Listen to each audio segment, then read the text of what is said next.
राधे राधे दोस्तों, आप सभी का स्वागत है आपके अपने ही यूट्यूब चैनल सुरू सर कॉमर्स क्लासेस में। तो फिर से लेकर आया हूँ आपके लिए एक नया वीडियो हिंदी कोर जो आपका सब्जेक्ट है उससे एग्ज़ाम स्कोरर बुक का यूज़ कर रहे हैं और उसके बाद आपको एग्ज़ाम टारगेट से भी बताएंगे। तो चलिए वीडियो को शुरू करते हैं। तो आज का जो कविता है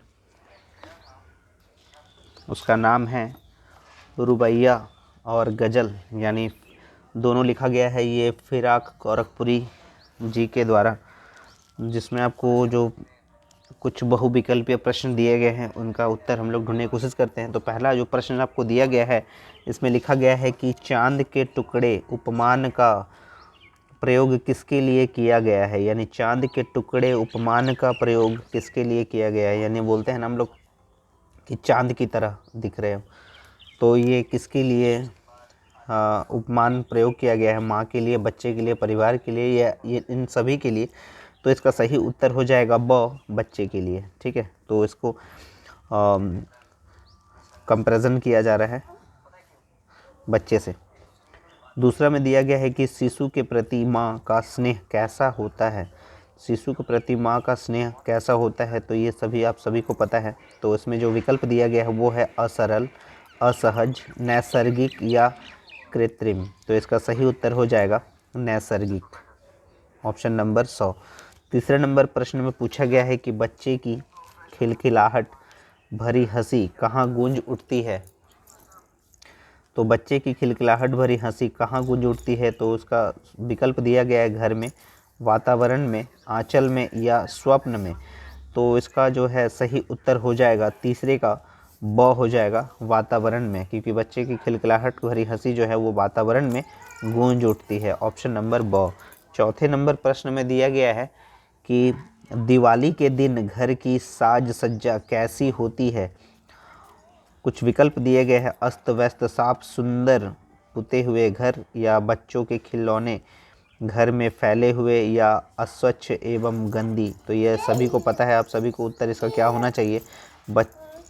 तो यहाँ पर जो है दिवाली के दिन घर की साज सज्जा कैसी होती है, तो ये उसका सही उत्तर हो जाएगा साफ सुंदर पुते हुए घर, ऑप्शन नंबर हो जाएगा। पाँचवें नंबर प्रश्न में पूछा गया है कि दिवाली के दिन माता बच्चों को क्या लाकर देती है। तो इसका विकल्प है कपड़े, मिठाई, चीनी मिट्टी के खिलौने या दिया। तो इसका सही विकल्प क्या हो जाएगा, दिवाली के दिन माता बच्चों को क्या लाकर देती है। तो इसमें जो है इस कविता में जो बताया गया है कि चीनी मिट्टी के खिलौने, तो पाँचवें नंबर का विकल्प हो जाएगा 100।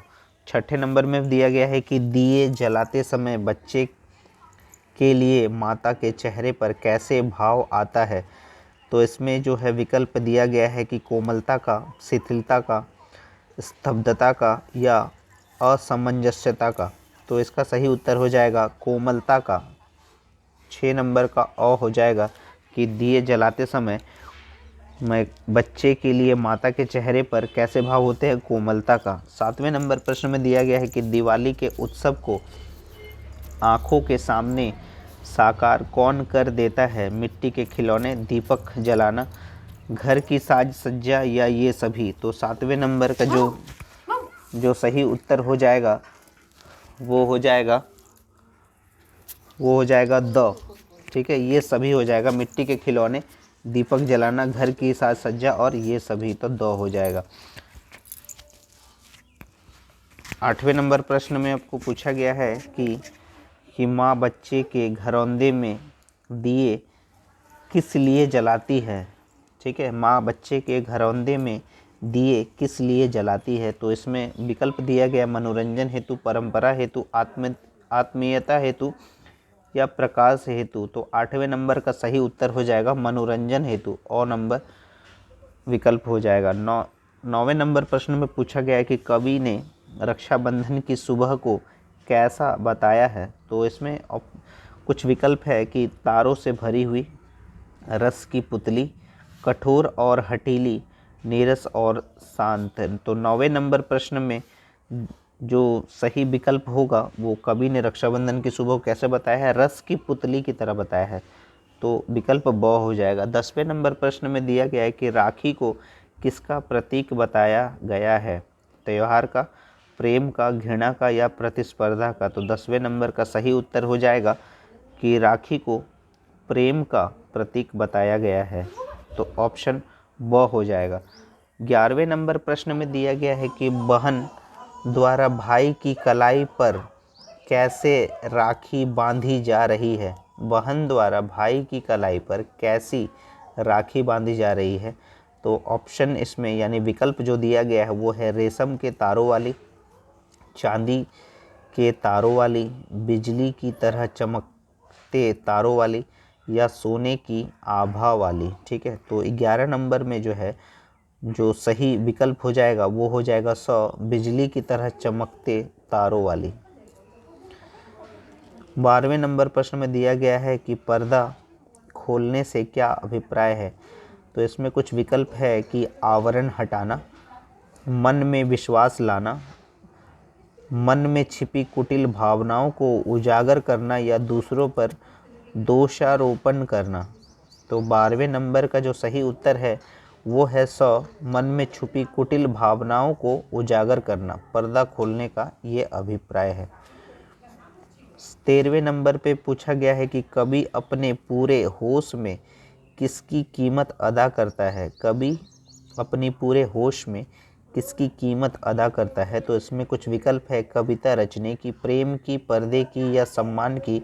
तो 13वें नंबर का जो सही उत्तर है वो है प्रेम की। 14वें नंबर पर प्रश्न में पूछा गया है कलियां किस प्रकार अपनी पंखुड़ियां खोल रही है? एक एक करके, एक साथ खिलकर या नवीन रसों से आवृत होकर या प्राचीन रसों से पूर्ण होकर? तो 14वें नंबर का जो सही उत्तर है नवीन रसों से आवृत होकर। ठीक है, तो विकल्प 100 हो जाएगा। 15वें नंबर प्रश्न में पूछा गया है कि कलियों द्वारा पंखुड़ियां खोलने का क्या प्रभाव पड़ा? चारों ओर सुगंध फैल गई, चारों ओर निराशा छा गई, चारों ओर अंधकार छा गई या चारों ओर प्रसन्नता की लहर दौड़ गई? तो 15वें नंबर का जो सही विकल्प है वो है 100, चारों ओर अंधकार छा गया। कलियों द्वारा पंखुड़ियां खोलने का क्या अभिप्राय है कि चारों ओर अंधकार छा गया। 16वें नंबर प्रश्न में दिया गया है कि माँ किसके घरों में दिए जलाती है? ये बहुत ही महत्वपूर्ण क्वेश्चन है, इम्पोर्टेंट क्वेश्चन है। खुद के, बच्चों के और तथा ब, दोनों इनमें से कोई नहीं। तो 16 का जो सही उत्तर है वो हो जाएगा ब, बच्चों के। और 17वें नंबर पे पूछा गया है कि माँ बच्चे को किस प्रकार कपड़े पहनाती है? हाथ में लेकर, घुटनों में लेकर, गोद में लेकर या इनमें से कोई नहीं। तो 17 का जो है ब हो जाएगा, घुटने में लेकर। ये भी बहुत इम्पोर्टेंट क्वेश्चन था, तो ये सही उत्तर हो जाएगा ब। तो उम्मीद है आपको हर एक प्रश्न का सही उत्तर मिला होगा और उम्मीद है आने वाले वीडियो भी आपको पसंद आएगा।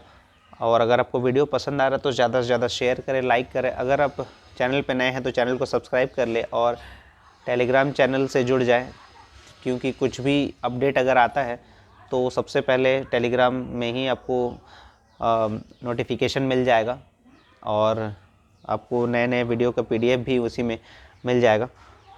तो इसी तरह से आप जुड़े रहिए सोनू सर कॉमर्स क्लासेस के साथ। तब तक के लिए राधे राधे दोस्तों।